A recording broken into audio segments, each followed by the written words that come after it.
காவேரி நடுவர் மன்ற இறுதி தீர்ப்பு கடந்த ஆண்டு பிப்ரவரி மாதமே மத்திய அரசிதழில் வெளியிடப்பட்ட போதிலும் முந்தைய ஐக்கிய முற்போக்கு கூட்டணி அரசு காவேரி மேலாண்மை வாரியத்தை அமைக்காமல் அரசியல் காரணங்களுக்காக வேண்டுமென்றே தாமதப்படுத்தியதாகவும் இந்த விவகாரத்தில் காவேரி மேலாண்மை வாரியத்தை உடனடியாக அமைக்க வேண்டும் என்றும் வலியுறுத்தி முதலமைச்சர் செல்வி ஜெயலலிதா பிரதமருக்கு கடிதம் எழுதியுள்ளார். காவேரி மேலாண்மை வாரியம் அமைப்பதற்கு கர்நாடக மாநில அரசு எதிர்ப்பு தெரிவித்திருப்பது அரசியல் சாசனத்திற்கு எதிரானது என்றும் இதுகுறித்து மத்திய நீர்வளத்துறை அமைச்சர் தெரிவித்துள்ள கருத்து தமிழக மக்களிடையே குழப்பத்தை ஏற்படுத்தியிருப்பதாகவும் முதலமைச்சர் குறிப்பிட்டுள்ளார். முதலமைச்சர் செல்வி ஜெயலலிதா பிரதமர் திரு நரேந்திர மோடிக்கு எழுதியுள்ள கடிதத்தில் கடந்த 3ஆம் தேதி பிரதமரை தாம் நேரில் சந்தித்து அளித்த மனுவில் காவேரி மேலாண்மை வாரியம் அமைப்பது மற்றும் காவேரி நதிநீர் முறைப்படுத்தும் குழு ஆகியவற்றை உடனடியாக அமைக்க வேண்டியதன் அவசியம் குறித்து தெரிவித்திருந்ததை நினைவு கூர்ந்துள்ளார். பிரதமருடனான தமது சந்திப்பின் போது காவேரி மேலாண்மை வாரியம் மற்றும் காவேரி நதிநீர் முறைப்படுத்தும் குழு ஆகியவை அமைக்கப்படுவதன் இன்றியமையாத அவசர தேவையை எடுத்துரைத்துள்ளதாக தெரிவித்துள்ள முதலமைச்சர் செல்வி ஜெயலலிதா, தற்போது இதற்கான நடவடிக்கைகளை இந்திய அரசு மேற்கொண்டு வருவதும் இது தொடர்பான நடவடிக்கைகள் திருப்தி அளிக்கும் வகையில் முன்னேற்றமடைந்து வருவதும் தமது கவனத்திற்கு வந்துள்ளதாக குறிப்பிட்டுள்ளார். இதனிடையே மத்திய ரசாயன மற்றும் உரத்துறை அமைச்சர் திரு அனந்த்குமார் காவேரி மேலாண்மை வாரியம் அமைப்பது தொடர்பாக மத்திய அரசிடம் எந்தவிதமான உத்தேச திட்டமும் இல்லை என தெரிவித்ததாக ஊடகங்களில் செய்திகள் வெளியாகியுள்ளன. பிரதமருடன் தாம் மேற்கொண்ட ஆலோசனைகளின் சாராம்சத்தின் அடிப்படையில் அமைச்சரின் கூற்றை தாம் கருத்தில் கொள்ளவில்லை என்றும் இது தொடர்பாக தமிழகத்தில் பல்வேறு அரசியல் கட்சிகள் எதிர்ப்பு தெரிவித்த போதிலும் பிரதமர் தம்மிடம் அளித்த உறுதிமொழியை ஏற்று தாம் இருப்பதாகவும் முதலமைச்சர் செல்வி ஜெயலலிதா தெரிவித்துள்ளார். மேலும் பிரதமர் தலைமையிலான புதிய அரசு மத்தியில் பொறுப்பேற்று மிக குறைந்த நாட்களே ஆகியுள்ள நிலையில் காவேரி மேலாண்மை வாரியம் அமைப்பது தொடர்பாக மத்திய அரசு நடவடிக்கை மேற்கொள்ள சிறிது கால அவகாசம் அளிக்கப்பட வேண்டும் என்றும் தாம் குறிப்பிட்டிருந்ததை முதலமைச்சர் சுட்டிக்காட்டியுள்ளார். எனினும் அடுத்த சில நாட்களுக்குள் மத்திய நகர்ப்புற வீட்டு வசதி, நகர்ப்புற வறுமை ஒழிப்புத்துறை மற்றும் நாடாளுமன்ற விவகாரங்கள் துறை அமைச்சர் திரு வெங்கையா நாயுடு காவேரி மேலாண்மை வாரியம் அமைக்கும் எந்தவித உத்தேச திட்டமும் மத்திய அரசிடம் இல்லை என்ற கருத்தை மறுபடியும் தெரிவித்துள்ளார். இந்த கருத்து தொடர்பாகவும் பிரதமரிடம் கேள்வி எழுப்புவதை தாம் தவிர்த்ததாக குறிப்பிட்டுள்ள முதலமைச்சர் செல்வி ஜெயலலிதா, மத்திய அமைச்சர்களின் இந்த கருத்துக்களை தொடர்ந்து தமிழகத்தின் அரசியல் கட்சிகளின் கடுமையான எதிர்ப்புகளுக்கு பதிலளித்த தாம் பிரதமரிடமிருந்தோ மத்திய நீர்வளத்துறை அமைச்சரிடமிருந்தோ இதுபோன்ற அறிவிப்புகள் எதுவும் வெளியாகி இருக்காது என குறிப்பிட்டதையும் முதலமைச்சர் தெரிவித்துள்ளார். எனினும் கர்நாடக மாநில முதலமைச்சர் தலைமையிலான அனைத்து கட்சி குழு பிரதமரை சந்தித்து மனு அளித்துள்ள சூழ்நிலையில் தற்போது இந்த கடிதத்தை எழுத வேண்டிய கட்டாயத்திற்கு தாம் ஆளாகி இருப்பதாக முதலமைச்சர் செல்வி ஜெயலலிதா தெரிவித்துள்ளார்.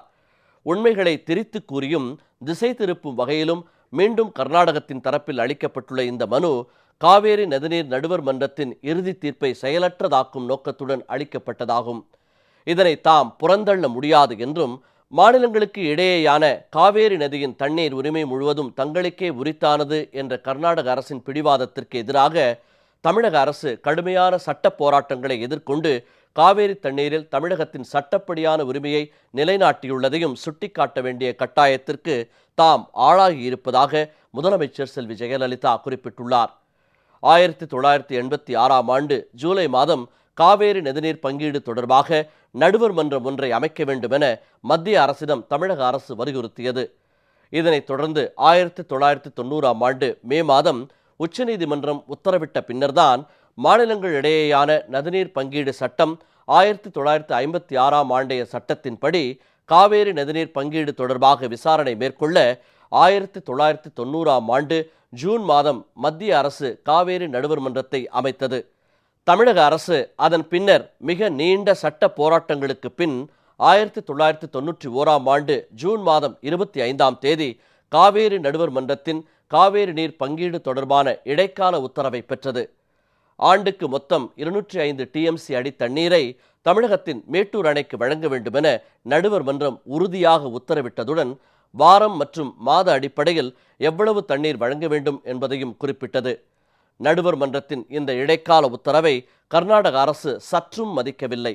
மாறாக இந்த இடைக்கால உத்தரவை நீர்த்து போகச் செய்யும் வகையிலும் இந்திய அரசியல் சட்டத்தில் வரையறுக்கப்பட்டுள்ள கூட்டாட்சி தத்துவத்தை அப்பட்டமாக மீறும் வகையிலும் காவேரி நதிநீர் முழுவதும் தங்களுக்கே சொந்தம் என்ற அராஜக முறையில் 1991ஆம் ஆண்டு ஜூலை மாதம் 25ஆம் தேதி ஒரு அவசர சட்டத்தை கர்நாடக அரசு பிறப்பித்தது என்று முதலமைச்சர் செல்வி ஜெயலலிதா குறிப்பிட்டுள்ளார்.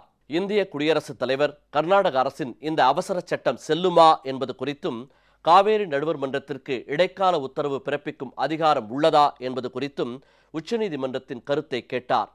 உச்சநீதிமன்றம் 1991ஆம் ஆண்டு நவம்பர் மாதம் 22ஆம் தேதி அளித்த உத்தரவில் கர்நாடக அரசின் அவசர சட்டம் இந்திய அரசியல் சட்டத்திற்கு முற்றிலும் புறம்பானது என அறிவித்து அந்த அவசர சட்டத்தை தள்ளுபடி செய்தது. மேலும் காவேரி நடுவர் மன்றம் 1991ஆம் ஆண்டு ஜூன் மாதம் 25ஆம் தேதி அளித்த இடைக்கால உத்தரவை உறுதி செய்த உச்சநீதிமன்றம் நதிநீர் பங்கீட்டு சட்டத்தின் 6வது பிரிவின்படி நடுவர் மன்றத்தின் இடைக்கால உத்தரவை மத்திய அரசிதழில் வெளியிட வேண்டும் என்றும் உத்தரவிட்டது. இதன் பின்னர்தான் 1991ஆம் ஆண்டு டிசம்பர் மாதம் 10ஆம் தேதி நடுவர் மன்றத்தின் இடைக்கால உத்தரவை மத்திய அரசு அரசிதழில் வெளியிட்டது என்று முதலமைச்சர் செல்வி ஜெயலலிதா தெரிவித்துள்ளார். சட்டப்படி உச்சநீதிமன்றத்தின் தீர்ப்புக்கு இணையான காவேரி நடுவர் மன்றத்தின் இடைக்கால உத்தரவை கர்நாடக அரசு எந்த ஒரு காலத்திலும் மதித்து நடந்து கொண்டதில்லை. நடுவர் மன்றத்தின் இடைக்கால உத்தரவின்படி ஒருமுறை கூட தமிழகத்திற்கு உரிய தண்ணீரை கர்நாடக அரசு வழங்கியதில்லை. கர்நாடக அணைகளில் தேக்கி வைக்க முடியாத உபரி வெள்ள நீர் மட்டுமே தமிழகத்திற்கு வந்துள்ளது. நடுவர் மன்றத்தின் இடைக்கால உத்தரவை சரியாக செயல்படுத்த உரிய ஆணையத்தை ஏற்படுத்த வேண்டுமென தமிழக அரசு தொடர்ச்சியாக வலியுறுத்தி வந்துள்ளது. இது மட்டுமல்லாமல் காவேரி தண்ணீரில் தனக்குரிய பங்கை பெற தமிழகம் பல காலங்களில் மிக கடுமையாக போராட வேண்டிய நிலைக்கு தள்ளப்பட்டது. நடுவர் மன்றத்தின் இடைக்கால தீர்ப்பை செயல்படுத்துவதற்கான கால வரைமுறையுடன் கூடிய திட்டத்தை உருவாக்க மத்திய அரசுக்கு உத்தரவிட வேண்டுமென 1992ஆம் ஆண்டு தமது தலைமையிலான தமிழக அரசு உச்சநீதிமன்றத்தில் மனு தாக்கல் செய்தது. இதனைத் தொடர்ந்து மத்திய அரசு ஆணையத்தை அமைத்து ஒரு நகல் செயல் திட்டத்தை உருவாக்கியது. தொழில்நுட்ப அதிகாரிகளை கொண்டு மற்ற மாநிலங்களுக்கு உரிய தண்ணீரை திறந்து விடுவதையும் அதை முறைப்படுத்துவதையும் கண்காணிக்கவும், தேவைப்பட்டால் காவேரி ஆற்றின் குறுக்கே கட்டப்பட்டுள்ள அணைகளை முழு கட்டுப்பாட்டில் எடுத்துக்கொள்ளவும் ஆணையத்திற்கு அதிகாரம் வழங்கப்பட்டது. ஆனால் அப்போதைய பிரதமர் திரு ஏபி வாஜ்பேயி பிரதமரை தலைவராகவும் காவேரி படுகையின் 4 மாநில முதலமைச்சர்களை உறுப்பினர்களாகவும் கொண்ட அதிகாரமற்ற காவேரி நதிநீர் ஆணையத்தை கடந்த 1998ஆம் ஆண்டு ஆகஸ்ட் மாதம் 11ஆம் தேதி அமைத்தார். இந்த காவேரி ஆணையத்திற்கு உதவியாக ஒரு கண்காணிப்பு குழுவும் அமைக்கப்பட்டது. இந்த திட்டத்தை கருத்தில் கொண்ட போதும் இது அதிகாரமற்ற திட்டம் என்று தாம் எதிர்ப்பு தெரிவித்ததுடன் நடுவர் மன்றத்தின் இடைக்கால உத்தரவை சரியாக செயல்படுத்த அதிக அதிகாரம் கொண்ட திட்டத்தை உருவாக்க வேண்டுமென தாம் வலியுறுத்தியதாகவும் முதலமைச்சர் செல்வி ஜெயலலிதா குறிப்பிட்டுள்ளார். தமிழகம் கோரியதெல்லாம் அரசியல் சாசனம் 141 மற்றும் 142 பிரிவுகளின்படி சட்டப்படியான அரசியல் சாசன உரிமையாகும். இந்த உரிமைப்படி இந்திய எல்லைக்குட்பட்ட அனைத்து ஆணையங்களும் நடுவர் மன்ற தீர்ப்பை செயல்படுத்த கடமைப்பட்டதாகும். இந்த ஆணையம் அமைக்கப்பட்ட 1998ஆம் ஆண்டு ஆகஸ்ட் 11ஆம் தேதி முதல் 2013ஆம் ஆண்டு பிப்ரவரி வரை 7 முறை மட்டுமே ஆணையம் கூடியுள்ளது. இந்த ஆணையத்தின் செயல்பாடு உறுதியாக இல்லாததால் தமிழக அரசு 2001 மற்றும் 2002ஆம் ஆண்டுகளில் உச்சநீதிமன்றத்தில் 2 மனுக்களை தாக்கல் செய்தது. அந்த மனுக்களில் 1998ஆம் ஆண்டின் திட்டத்தை மாற்றி அமைக்கவும் அல்லது நடுவர் மன்றத்தின் இடைக்கால உத்தரவை உறுதியாக செயல்படுத்த அந்த ஆணையத்திற்கு தேவையான கூடுதல் அதிகாரங்களை வகுக்க வேண்டும் என்றும் வலியுறுத்தப்பட்டுள்ளது. அரசியல் காரணங்களுக்காக மட்டுமே காவேரி நடுவர் மன்றத்தின் இடைக்கால தீர்ப்பை செயல்படுத்தாமல் காவேரி நதிநீர் ஆணையம் தமிழ்நாட்டிற்கு அநீதி இழைத்தது. இதனிடையே மாநிலங்களுக்கு இடையேயான 1956ஆம் ஆண்டின் நதிநீர் பங்கீடு சட்டம் திருத்தப்பட்டு கடந்த 2002ஆம் ஆண்டு ஆகஸ்ட் மாதம் 6ஆம் தேதி அமலுக்கு வந்தது. அதில் பிரிவு 6 உட்பிரிவு 2 அறிமுகப்படுத்தப்பட்டது. இந்த சட்டப்பிரிவின்படி காவேரி நடுவர் மன்றத்தின் தீர்ப்பு மத்திய அரசிதழில் வெளியிடப்பட்ட பிறகு உச்சநீதிமன்றத்தின் உத்தரவுகளுக்கு இணையானதாக ஏற்கப்படும். எனவே நடுவர் மன்றத்தின் முடிவு சட்டப்படி உச்சநீதிமன்றத்தின் தீர்ப்புக்கு இணையானது. மேலும் நடுவர் மன்றத்தின் முடிவு உச்சநீதிமன்றம் அறிவித்த சட்டமாகவே ஏற்கப்படும். இது இந்தியா முழுவதும் செயல்பாட்டுக்குரியதாகும் என்றும் முதலமைச்சர் செல்வி ஜெயலலிதா குறிப்பிட்டுள்ளார். 16 ஆண்டுகால விசாரணைகளுக்கு பிறகு 1956ஆம் ஆண்டு மாநிலங்களுக்கு இடையேயான நதிநீர் பங்கீட்டு சட்டத்தின் பிரிவு 5 உட்பிரிவு 2 படி காவேரி நடுவர் மன்றம் கடந்த 2007ஆம் ஆண்டு பிப்ரவரி மாதம் 5ஆம் தேதி தனது இறுதி தீர்ப்பை வழங்கியது. இந்த முடிவை மத்திய அரசுக்கும் காவேரி நடுவர் மன்றம் அனுப்பி வைத்தது. காவேரி நடுவர் மன்றத்தின் இறுதி தீர்ப்பின்படி கர்நாடகத்திற்கு 270 டிஎம்சி அடி தண்ணீரும், கேரளாவுக்கு 30 டிஎம்சி அடி தண்ணீரும், தமிழகத்திற்கு 419 டிஎம்சி அடி தண்ணீரும், புதுச்சேரிக்கு 7 டிஎம்சி அடி தண்ணீரும் பகிர்ந்தளிக்க வேண்டும் என குறிப்பிடப்பட்டுள்ளது. மேலும் சுற்றுச்சூழல் பாதுகாப்புக்காக 10 டிஎம்சி அடி தண்ணீரும், கடலுக்கு செல்லும் தண்ணீர் 4 டிஎம்சி அடியாக இருக்கலாம் என்றும் அதில் குறிப்பிடப்பட்டுள்ளது. மேலும் நடுவர் மன்ற இறுதி தீர்ப்பில் கர்நாடக தமிழக எல்லையில் உள்ள பில்லிகுண்டுலு அணையில் ஜூன் மாதம் முதல் அடுத்த ஆண்டு மே மாதம் வரை 192 டிஎம்சி அடி தண்ணீரை தேக்கி வைத்து திறந்துவிட உறுதி செய்யப்பட வேண்டும் என அறிவிக்கப்பட்டுள்ளது. பில்லிகுண்டுலுவில் உள்ள 192 டிஎம்சி அடி தண்ணீர் என்பது தமிழகத்தின் அடிப்படை தேவையை காட்டிலும் மிக குறைந்த தண்ணீர் அளவாகும். அந்த சமயத்தில் தமிழகத்தில் ஆட்சியில் இருந்த திமுக ஆதரவுடன் மத்தியில் ஆட்சியில் இருந்த காங்கிரஸ் தலைமையிலான ஐக்கிய முற்போக்கு கூட்டணி அரசு 1956ஆம் ஆண்டு நதிநீர் பங்கீட்டு சட்டப்பிரிவு 6 உட்பிரிவு 1 படி காவேரி நடுவர் மன்றத்தின் இறுதி தீர்ப்பை மத்திய அரசிதழில் வெளியிடுவதை வேண்டுமென்றே தவிர்த்து வந்தது. மேலும் உள்நோக்கத்துடன் இறுதி தீர்ப்பை மத்திய அரசிதழில் வெளியிடுவதை தாமதப்படுத்தியும் வந்தது. அப்போது தமிழகத்தில் ஆட்சியில் இருந்த முந்தைய திமுக அரசும் அவர்களுக்கே தெரிந்த காரணங்களால் நடுவர் மன்றத்தின் இறுதி தீர்ப்பை மத்திய அரசிதழில் உடனடியாக வெளியிட வேண்டும் என்று மத்திய அரசை வற்புறுத்தவும் இல்லை. கடந்த 2011ஆம் ஆண்டு மே மாதம் 3வது முறையாக தாம் முதலமைச்சராக பதவியேற்றுக் கொண்ட உடனேயே காவேரி நடுவர் மன்ற இறுதி தீர்ப்பினை மத்திய அரசிதழில் வெளியிட தீவிர முயற்சிகளை மேற்கொண்டதாகவும், இது தொடர்பாக உச்சநீதிமன்றத்தில் தொடர் சட்ட போராட்டம் நடத்தியதாகவும், அதன் பின்னரே காவேரி நடுவர் மன்றத்தின் இறுதி தீர்ப்பு கடந்த 2013ஆம் ஆண்டு பிப்ரவரி மாதம் 19ஆம் தேதி மத்திய அரசிதழில் வெளியிடப்பட்டது என்றும் முதலமைச்சர் செல்வி ஜெயலலிதா தெரிவித்துள்ளார். எனினும் காவேரி நடுவர் மன்றத்தின் இறுதி தீர்ப்பை மத்திய அரசிதழில் வெளியிட்டதோடு தனது பொறுப்பு முடிந்துவிட்டது என மத்திய அரசு கருதக்கூடாது. இறுதி ஆணை வெளியிடப்பட்ட உடனேயே காவேரி மேலாண்மை வாரியம் மற்றும் காவேரி நதிநீர் முறைப்படுத்தும் குழுவை அமைப்பது அரசியலமைப்பு சட்டப்படி மத்திய அரசின் கடமையும் பொறுப்பும் ஆகும். அப்போதுதான் காவேரி நடுவர் மன்றத்தின் இறுதி தீர்ப்பை அனைத்து வகைகளிலும் அமல்படுத்த முடியும் என முதலமைச்சர் செல்வி ஜெயலலிதா குறிப்பிட்டுள்ளார். இறுதி தீர்ப்பில் குறிப்பிட்டுள்ளபடி காவேரி மேலாண்மை வாரியம் அமைப்பது என்பது விருப்பத்தின் அடிப்படையிலானது அல்ல என்றும், இறுதி தீர்ப்பின் ஒருங்கிணைந்த ஒரு பகுதி அது என்பதையும் பிரதமரின் கவனத்திற்கு தாம் கொண்டுவர விரும்புவதாகவும் முதலமைச்சர் குறிப்பிட்டுள்ளார். காங்கிரஸ் தலைமையிலான முந்தைய ஐக்கிய முற்போக்கு கூட்டணி அரசு காவேரி மேலாண்மை வாரியத்தை அமைத்திருக்க வேண்டும். ஆனால் முந்தைய காங்கிரஸ் தலைமையிலான மத்திய அரசு அரசியல் காரணங்களுக்காக தான் பதவியிலிருந்து விலகும் வரை காவேரி மேலாண்மை வாரியத்தை அமைக்க எந்தவித நடவடிக்கையும் எடுக்கவில்லை என முதலமைச்சர் செல்வி ஜெயலலிதா சுட்டிக்காட்டியுள்ளார். இந்த சூழ்நிலையில் காவேரி நடுவர் மன்ற இறுதி தீர்ப்பின் 8வது மற்றும் 9வது அத்தியாயங்களின்படி காவேரி மேலாண்மை வாரியம் மற்றும் நதிநீர் முறைப்படுத்தும் குழுவை அமைக்க வேண்டும் என குறிப்பிட்டுள்ளதை பிரதமரின் கவனத்திற்கு தாம் கொண்டுவர விரும்புவதாகவும் முதலமைச்சர் செல்வி ஜெயலலிதா குறிப்பிட்டுள்ளார். எனவே காவேரி மேலாண்மை வாரியம் மற்றும் காவேரி நதிநீர் முறைப்படுத்தும் குழுவை அமைப்பது காவேரி நடுவர் மன்ற இறுதி தீர்ப்பின்படி ஒருங்கிணைந்த ஒரு பகுதியாகும். காவேரி நடுவர் மன்ற இறுதி தீர்ப்பில் தெரிவிக்கப்பட்டுள்ள சில பகுதிகளை பிரதமரின் கவனத்திற்கு தாம் கொண்டு வருவதாகவும் முதலமைச்சர் குறிப்பிட்டுள்ளார். அதன்படி அத்தியாயம் 7 பத்தி 18 படி ஒரு சாதாரண ஆண்டில் மாநிலங்களுக்கு இடையேயான எல்லைப் பகுதியில் 192 டிஎம்சி அடி தண்ணீர் பராமரிக்கப்பட வேண்டும். இதில் நீர்வரத்து அளவு குறையும் பட்சத்தில் காவேரி மேலாண்மை வாரியம் அல்லது முறைப்படுத்தும் ஆணையம் தலையிட்டு நீர்வரத்தை உரிய வகையில் சரி செய்ய வேண்டும். பத்தி 19 படி மாதந்தோறும் திறந்துவிடப்பட வேண்டிய தண்ணீரை காவேரி மேலாண்மை வாரியத்தின் பரிந்துரைப்படி 10 நாட்களில் விடுவிக்க வேண்டும். பத்தி 22 படி கபினி அணையிலிருந்து தமிழகத்தின் வழியாக கேரளாவுக்கு கிடைக்கும் தண்ணீர் பயன்படுத்தப்படாமல் உள்ளதா என்பதை காவேரி மேலாண்மை வாரியம் அல்லது முறைப்படுத்தும் ஆணையம் அமைக்கப்பட்டு கண்காணிக்கப்படுவதுடன் அதனை உறுதி செய்தல் வேண்டும் என தெரிவிக்கப்பட்டிருப்பதை முதலமைச்சர் செல்வி ஜெயலலிதா சுட்டிக்காட்டியுள்ளார். காவேரி நடுவர் மன்ற இறுதி தீர்ப்பை நடைமுறைப்படுத்த ஏதுவாக அமைக்கப்படும் வாரியத்திற்கு போதிய அதிகாரம் அளிக்கப்பட வேண்டும் என்பதோடு அதுபோன்றதொரு வாரியம் அமைக்கப்பட வேண்டியது மிக முக்கியமான அத்தியாவசியமான தேவை என நடுவர் மன்றம் கருதுகிறது.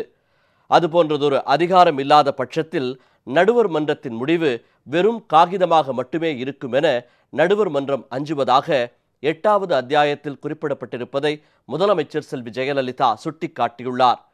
காவேரி மேலாண்மை வாரியம் அமைக்கப்படாத வரை மத்திய அரசிதழில் நடுவர் மன்றத்தின் இறுதி தீர்ப்பு வெளியிடப்பட்டிருப்பது நடுவர் மன்றம் தெரிவித்திருப்பது போன்று வெறும் காகிதமாக மட்டுமே இருக்கும். கர்நாடக மாநிலத்திலிருந்து மிக குறைந்த அளவு தண்ணீரே தமிழகத்துக்கு விடுவிக்கப்படுவதால் கடந்த 2 ஆண்டுகளாக பயிர் சாகுபடிக்காக திட்டமிட்டபடி ஜூன் 12ஆம் தேதியன்று மேட்டூர் அணையிலிருந்து தண்ணீர் திறந்துவிட இயலவில்லை. இந்த ஆண்டும் போதிய தண்ணீர் இல்லாததாலும் நீர்வரத்து குறைவாக உள்ளதாலும் திட்டமிட்ட தேதியில் சாகுபடிக்காக மேட்டூர் அணையிலிருந்து தண்ணீர் திறந்துவிடப்படவில்லை. இதன் காரணமாக லட்சக்கணக்கான விவசாயிகளின் வாழ்வாதாரம் பாதிக்கப்படுவதோடு மட்டுமல்லாமல் காவேரி டெல்டா மாவட்டங்களில் குறுவை நெல் சாகுபடியில் குறிப்பிடத்தக்க அளவுக்கு இழப்பு ஏற்படும் என்று குறிப்பிட்டுள்ள முதலமைச்சர் செல்வி ஜெயலலிதா, இது தமிழகத்தின் பொருளாதாரத்தை பாதிப்பதோடு தேசிய அளவிலும் பாதிப்பை ஏற்படுத்தும் என தெரிவித்துள்ளார். கர்நாடக முதலமைச்சர் பிரதமரிடம் அளித்துள்ள மனுவில் முற்றிலும் உண்மைக்கு புறம்பான தவறான தகவல்களை தெரிவித்திருப்பதாகவும் உண்மை நிலை குறித்த பதிவுகளை இணைப்புகளாக பிரதமரிடம் தாம் அளித்திருப்பதாகவும் முதலமைச்சர் செல்வி ஜெயலலிதா குறிப்பிட்டுள்ளார். கடந்த ஆண்டு பிப்ரவரி மாதம் 19ஆம் தேதி மத்திய அரசிதழில் காவேரி நடுவர் மன்றத்தின் இறுதி தீர்ப்பு வெளியிடப்பட்டதை பிரதமரின் கவனத்திற்கு கொண்டுவர விரும்புவதாகவும், இது கடந்த 1956ஆம் ஆண்டைய மாநிலங்களுக்கு இடையேயான நதிநீர் தாவா சட்டத்தின் 6வது பிரிவின் உட்பிரிவு 2இன் கீழ் உச்சநீதிமன்றத்தால் வெளியிடப்பட்ட தீர்ப்பு என்றும் முதலமைச்சர் செல்வி ஜெயலலிதா தெரிவித்துள்ளார். அரசியல் சாசனத்தின்படி கர்நாடக மாநில அரசு உட்பட இந்தியா முழுவதும் உள்ள அனைத்து அமைப்புகளும் மாநில அரசுகளும் உச்சநீதிமன்ற உத்தரவை நடைமுறைப்படுத்துவதற்கு கட்டுப்பட்டவையே. உச்சநீதிமன்ற உத்தரவை நடைமுறைப்படுத்துவதற்கு கர்நாடக மாநில அரசு எந்த எதிர்ப்பை தெரிவித்தாலும் அது சட்டவிரோதமான நடவடிக்கை. இதனை ஊக்குவிக்க கூடாது. அந்த முடிவை நடைமுறைப்படுத்த கர்நாடக மாநில அரசு வெளிப்படையாக எதிர்ப்பு தெரிவிக்க முடியாது. காவேரி நடுவர் மன்றத்தின் தீர்ப்பு உச்சநீதிமன்றத்துக்கு இணையான தீர்ப்பாகும். உச்சநீதிமன்ற உத்தரவுக்கு எந்த ஒரு எதிர்ப்பையும் கர்நாடக அரசு தெரிவிக்க முடியாது எனில் காவேரி நடுவர் மன்ற உத்தரவையும் அம்மாநில அரசு எதிர்க்க முடியாது. எனவே காவேரி விவகாரத்தில் கர்நாடக அரசு தெரிவித்துள்ள எதிர்ப்புகளை பிரதமர் ஏற்றுக்கொள்ளக்கூடாது. காவேரி மேலாண்மை வாரியத்தையும் காவேரி நதிநீர் முறைப்படுத்தும் குழுவையும் உடனடியாக அமைக்க வேண்டும் என்று முதலமைச்சர் செல்வி ஜெயலலிதா வலியுறுத்தியுள்ளார். காவேரி நடுவர் மன்றத்தின் இறுதி தீர்ப்பானது மத்திய அரசிதழில் கடந்த ஆண்டு பிப்ரவரி 19ஆம் தேதி வெளியிடப்பட்டதன் மூலம் காவேரி மேலாண்மை வாரியம் மற்றும் காவேரி நதிநீர் முறைப்படுத்தும் குழு ஆகியவற்றை அமைக்க வேண்டியது அவசியமாகிறது என்பதை பிரதமருக்கு மீண்டும் வலியுறுத்த விரும்புவதாக முதலமைச்சர் குறிப்பிட்டுள்ளார்.